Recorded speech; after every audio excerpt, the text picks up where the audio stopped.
할렐루야. 야곱의 우물을 시청하시는 모든 성도님들의 삶에 하나님의 사랑과 은총이 함께 하시기를 간절히 소망합니다. 오늘 하루 성도님들이 가시는 곳마다 모임마다 자녀들의 삶 속에 주님의 향기가 가득하기를 간절히 소망합니다. 함께 기도드리겠습니다. 하나님 아버지 은혜에 감사를 드립니다. 오늘도 함께하여 주시고 새날을 허락하여 주시니 감사를 드립니다. 주님, 연약한 존재들이 주님의 말씀에 귀 기울이기 위하여 함께 모였습니다. 이 시간 하나님의 말씀으로 은혜로 사랑으로 충만케 하사 다시금 소망 가운데 믿음 가운데 살아갈 수 있도록 붙잡아 주옵소서.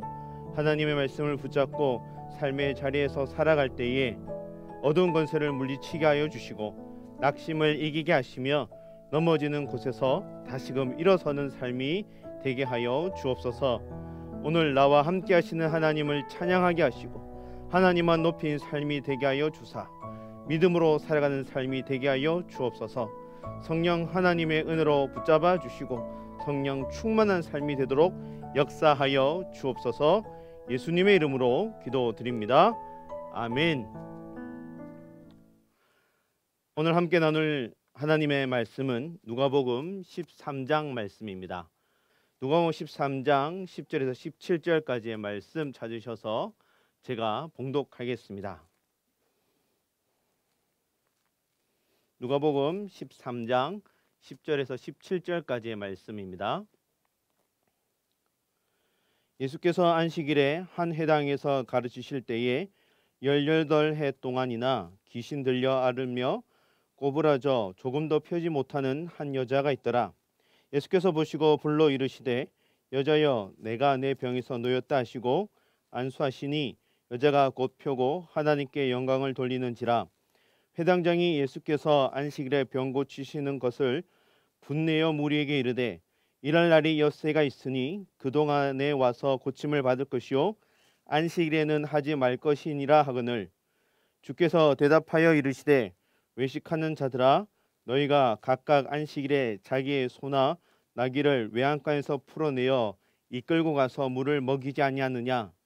그러면 18해 동안 사탄에게 매인 바 된 이 아브라함의 딸을 안식일에 이 매임에서 푸는 것이 합당하지 아니하냐.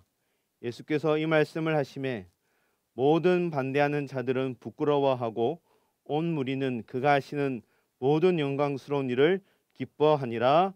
아멘. 복음서에 보면 예수님과 바리새인들, 서기관들의 대화가 계속해서 나오는 것을 볼 수 있습니다. 그런데 내용을 보면 서로가 친해서 좋은 관계여서 대화를 나누는 것이 하나도 없지요. 서로가 못마땅해서 언젠가는 잡아서 가두어야 할 텐데 라는 생각들만 가득한 채 대화를 주고받습니다. 하지만 예수님께서는 계속해서 진짜 거룩이 무엇인지, 겉과 속이 같은 삶이 무엇인지, 우리의 신앙의 본질이 무엇인지, 하나님의 자녀된 삶이 무엇인지를 계속해서 재해석해 주십니다. 오늘 본문에도 18년 동안 귀신 들려 앓으며 꼬부라져서 조금도 펴지 못한 한 여인을 예수님께서 고쳐 주십니다. 그런데 이 사건이 왜 시끄러운 사건이 되었냐면 안식일에 고쳐 주셨기 때문이지요. 예수님께서 여러 차례 안식일에 사역을 하시면서 서기관들과 바리새인들과 논쟁을 하셨습니다. 이번에도 안식일에 여인을 고쳐 주셨어요. 의도를 가지고 행하신 것이지요. 예수님께서 안식일에 병 고치는 것을 보고 회당장이 매우 분을 내었다라고 표현하고 있습니다. 화를 낸 것인데요. 회당장 입장에서 화를 낼 만한 일이잖아요. 당시 경건한 유대인들은 안식일을 엄수함으로써 유독의 순결을 지키려고 굉장히 노력을 했습니다. 안식을 거룩하게 지키려고 노력하는 일 참 좋은 일입니다. 그런데 무엇이 문제입니까? 너무 지나치다 보니까 문제가 생기기 시작합니다. 중요하지 않은 것까지 지나치게 신경을 쓰고요. 정말 중요한 것에는 신경을 쓰지 못하게 되니 그것이 문제가 됩니다. 너무 지나치다 보니까 본질, 핵심은 놓쳐버리고 형식만 유지하게 되는 그런 모습이 남게 됩니다. 그러다 보니 예수님과 부딪히게 되고요. 본질과 핵심을 놓치게 됩니다.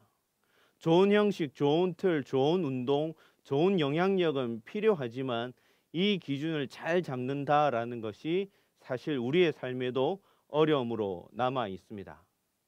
그렇게 15절 말씀을 보면 예수님께서 쉴 예를 들어서 그 유대인들에게 이야기를 하십니다. 유대인들은 안식일에 짐승들을 위해 물을 깃는 것 자체는 무죄이지만 물을 그릇에 담는 일은 노동으로 보아 금지하였습니다. 그래서 안식일임에도 짐승을 끌고 물 있는 장소로 가서 짐승 스스로 물을 마시도록 해야만 했지요. 이렇게 하다 보니 간혹 물에 빠지는 경우가 생깁니다. 그러면 어떻게 해야 하나요? 짐승들을 건져내려고, 가축을 건져내려고 온갖 노력을 다 하겠지요. 가만히 있을 사람이 누가 있겠습니까? 건져내려고 수단과 방법을 가리지 않고 행동합니다. 여러분, 이 부분을 생각해 보시면 참 어이없는 상황이다라는 것을 이해할 수 있게 되지요. 제가 지금 생각해 봐도요, 왜 이렇게 어렵게 행동하는지 이해가 되지 않습니다. 여러분, 이렇게 행동하고서 안식일을 거룩하게 지키고 있다라고 이야기를 합니다. 이들의 행동에는 거룩이라고는 찾아볼 수 없는데 자신들의 생각에만 사로잡혀 있고 자신들이 만들어 놓은 전통에서 자신들의 형식에만 갇혀 살아가는데 그렇게 행동하면서 거룩하다라고 말합니다. 우리의 삶에도 정신과 본질이 살아 움직여야 하는데 틀과 형식에 갇혀 법과 룰만 지키면 잘하고 있다고 여겨지는 일들이 있지요. 주객 전도되어진 일들이 얼마나 많은지 다시 한번 생각해 보게 됩니다. 예수님께서 이때 물으십니다. 가축이 중요하냐? 사람이 중요하냐? 안식일에 짐승에게 물을 먹이는 것은 괜찮고 짐승보다 더 귀한 사람을 살려내는 것은 안 된단 말이냐라고 질문하십니다. 여러분이라면 어떻게 대답하시겠습니까? 여러분이 유대인들이고 안식일에 예수님께서 행하시는 것을 보았다면 여러분 어떤 대답을 하시겠습니까? 여러분 무엇이 중요합니까? 당연히 사람이 중요하지요. 물론 하나님께서 허락해 주신 짐승들도 중요합니다. 그들에게 물을 먹여야 하지요. 물을 먹이지 말라라는 것은 아닙니다. 예수님께서 이들을 책망하신 것은 예수님께서 안식일에 18년 동안 앓고 있던 한 여자를 고쳐준 것에 대해 안식일에 어떻게 그렇게 할 수 있냐라고 분개했기 때문입니다. 이것을 책망하셨습니다. 여러분 무엇이 중요하고요? 무엇이 선한 사업이며 어디에 하나님의 마음이 있을까? 생명의 주인, 안식일의 주인, 안식일을 허락하신 분, 예배자로 서게 하신 분의 마음이 무엇일까를 한번 생각해 보십시오. 이들은 율법 준수에만 신경을 쓰고요. 천하보다 귀한 생명을 고치고 구원하는 일에 전혀 관심이 없습니다. 하나님께서 무엇을 기뻐하실까라는 것에는 관심이 없어요. 율법을 준수한 일도 참 중요합니다마는 더 중요한 것이 있지요. 하나님께서 기뻐하시는 일이 무엇일까? 그것을 생각하고 그것을 안다면 실천하는 일이 참으로 중요한 일이라고 말할 수 있습니다. 여러분 오늘 고침받은 여인을 한번 생각해 보십시오. 그 여인을 향한 하나님의 마음 무엇이었겠습니까? 18해 동안 아팠어요. 말이 18해 동안 알았지만 아파보지 않은 사람 그 마음, 그 심정 이해하기가 어렵지요. 이 여인의 입장에서 본다면 모든 것을 포기한 상태입니다. 절망했을 것이고요. 이 여인에게 있어 간절한 소망도 사라졌을 것입니다. 그저 자신이 앓고 있는 이 병이 조금이나마 천천히 진행되고 나아지면 좋겠다라는 것입니다. 소망이 끊어진 삶에 새로운 생명이 움트는 것, 새로운 소망의 빛이 비치는 것을 그녀는 원했을 것입니다. 이때 소망 없던 그 여인에게 소망으로 다가오신 분이 있습니다. 바로 예수님이시지요. 회당을 방문하셔서 가르치시고 그 현장에 있던 그 여인을 다시금 일어설 수 있도록, 다가설 수 있도록 아무 자격, 아무 조건 없는 자에게 함께 해 주십니다. 예수님께서 이 여인을 부르셨습니다. 이것이 은혜입니다. 이 여인을 부르셔서 13절에 안수하시면서 내 병에서 놓였다 말씀하시니 여자가 곧 펴게 되고 하나님께 영광을 돌리게 되었다라고 말합니다. 18해 동안 귀신에게 결박되어져 있던 것이 풀려지는 은혜를, 풀려지는 역사를 경험하게 되었고, 절망에서 소망으로, 좌절에서 일어나는 놀라운 은혜를 경험하게 되었습니다. 여러분, 회당장이 이 여인이 아픈 것을 18해 동안 앓고 있었던 것을 몰랐을까요? 어쩌면 매일 만났을 수도 있고요. 일주일에 한 번은 꼭 보지 않았을까 하는 생각을 해보게 됩니다. 그렇다면 예수님을 만나게 되어 깨끗하게 고침받은 것을 현장에서 보았다면 이 해당장의 표현, 기쁨은 무엇이었겠습니까? 함께 있던 그 여인이 회복되어지는 것을 보고 하나님께 영광을 돌려야 하는 것이었습니다. 그런데 화부터 내면서 일을 해야 할 날이 엿새 동안 있는데 왜 안식일에 하지 말아야 할 것들을 행하느냐라고 무리들에게 말합니다. 매우 이기주의적인 삶의 모습입니다. 다른 사람의 기쁨이 나의 기쁨이 되어야 신앙인의 삶 살아갈 수 있는데, 율법에만 사로잡혀 다른 사람의 기쁨을 함께 나누지 못하는 해당장의 삶은 이기주의로 꽉 차 있습니다. 우리가 예수님의 삶을 본받는다 고백하면서도 우리의 삶은 예수님처럼 이타주의적인 삶을 살지 못합니다.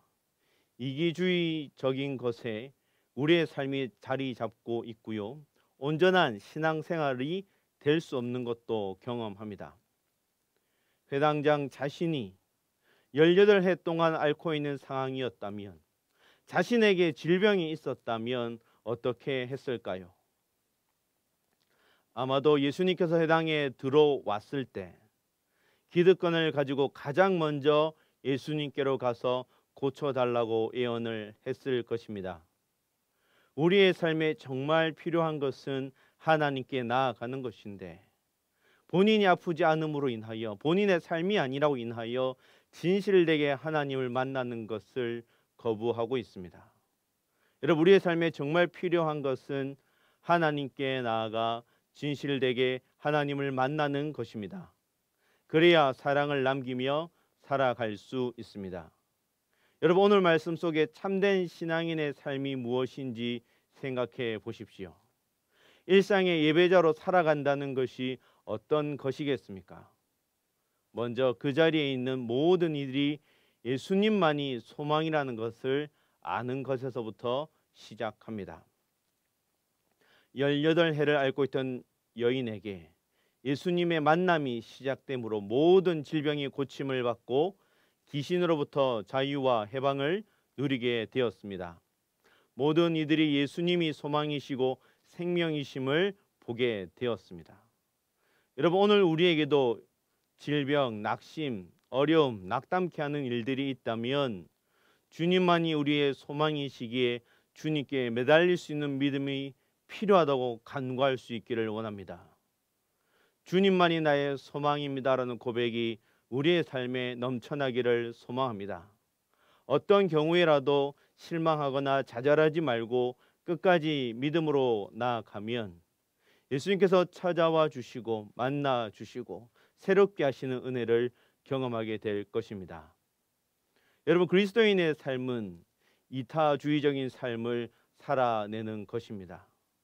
자신의 생각과 자신의 마음과 자신의 것과 다르다고 해서, 맞지 않는다고 해서 다른 사람을 정죄하는 것이 아니라 우리의 삶의 기준이 하나님께서 무엇을 기뻐하실까? 예수님이라면 어떻게 하실까? 예수님이라면 오늘 우리에게 무엇을 이야기하실까라는 것이 중심이 되어야 합니다. 그것이 나의 마음이 되어야 하고 나의 생각이 되어야 합니다. 오늘도 우리의 삶에 예수님을 만남으로, 예수님을 나의 구주라고 고백함으로 예수님께서 주시는 진실한 기쁨이 커져갈 수 있기를 소망합니다.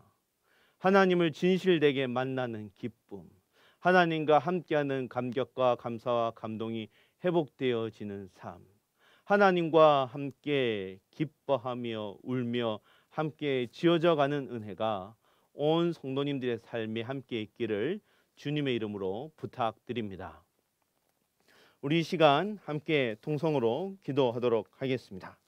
오늘 하루 말씀을 붙잡고 살아가게 하여 주시고 주님을 높이고 찬양하고 기도하고 말씀대로 행하였더니 하나님께서 이루셨더라. 그 일, 그 사람, 그 역사 하나님께서 풀어주셨고 하나님께서 행하셨다라는 믿음의 고백이 남는 삶이 되게 하여 주옵소서. 하나님께서 기뻐하시는 것이 무엇인지 바라보게 하여 주시고 오늘 하루 이번 한 주간 약속의 말씀 붙잡고 살아가는 삶이 되게 하여 주옵소서. 하나님, 우리의 가정 속에 하나님께서 행하실 일들 기대하며 기도하며 살아가는 삶이 되게 해달라고 우리 시간 다 함께 통성으로 기도하겠습니다. 주여, 하나님 아버지, 오늘도 약속의 말씀 붙잡고 살아갑니다. 하나님, 우리의 삶을 통해 주님을 높이고 주님을 찬양하고 주님 앞에 기도하여 말씀대로 행하여 하나님께서 이루셨다는 고백이 넘쳐나기를 원합니다. 하나님, 다른 기쁨이 아니라 하나님께서 기뻐하시는 것, 하나님께서 나의 삶의 주인 되어신다는 고백이 있음으로 인하여 나의 삶의 자리에 주님의 향기가 가득하게 하여 주옵소서. 주님, 하나님의 말씀에 귀 기울이게 하여 주시고 주님 말씀 쫓아가는 삶이 되게 하여 주사 믿음으로 행하였더니 믿음으로 살아가는 삶의 자리마다 하나님의 은혜가, 하나님의 발자취가, 믿음의 소망의 역사가 일어났다라고 고백되어지게 하여 주시고 특별히 하나님의 은혜의 맛을 아는 사람, 하나님의 사랑의 맛을 아는 사람 되어지게 하여 주사 세상의 잃어버린 맛을 회복시키고 우리의 가정에 하나님의 역사를 회복시키고 우리의 삶의 자리마다 하나님의 사랑 남게 하여 주옵소서. 오늘 하루 이 세상의 빛으로 살아가게 하여 주시고 어둠 속에 살아가는 이들에게 소망이 무엇인지, 하나님의 능력이 무엇인지, 그리스도인의 삶이 무엇인지 드러내는 삶 되어지게 하여 주옵소서. 함께하여 주실 줄 믿으며 예수님의 이름으로 기도드립니다. 아멘. 이 시간 나의 갈 길 다가도록 함께 찬양 드리겠습니다.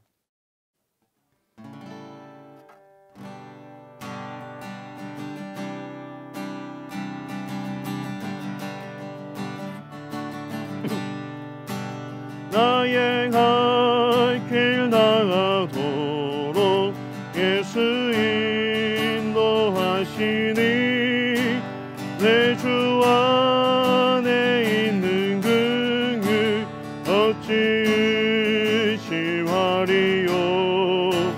믿음으로 사는 자는 하늘 위로 왔겠네. 무슨 일을 만나든지 만사 형통하리라.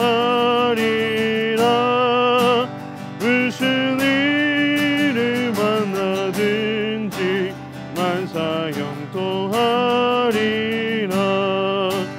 나의 할 길 나가도록 예수 인도하시니 어려운 일 다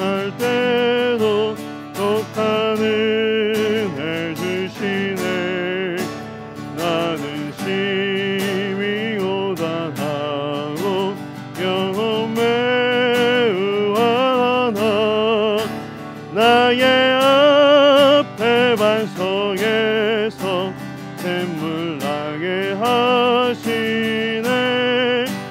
나의 앞에 반석에서 샘물 나게 하시네.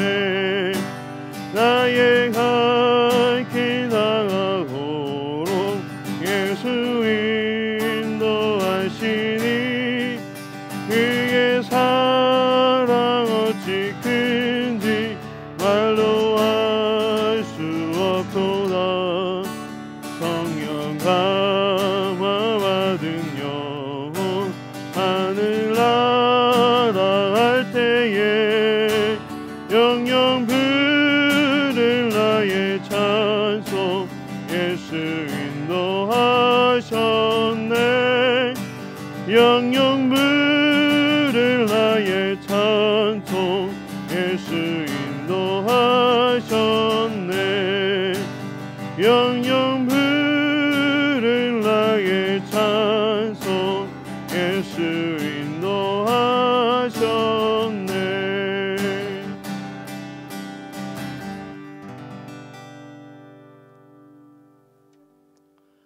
할렐루야. 오늘도 하나님과 동행하는 복된 하루 되시기를 간절히 소망합니다.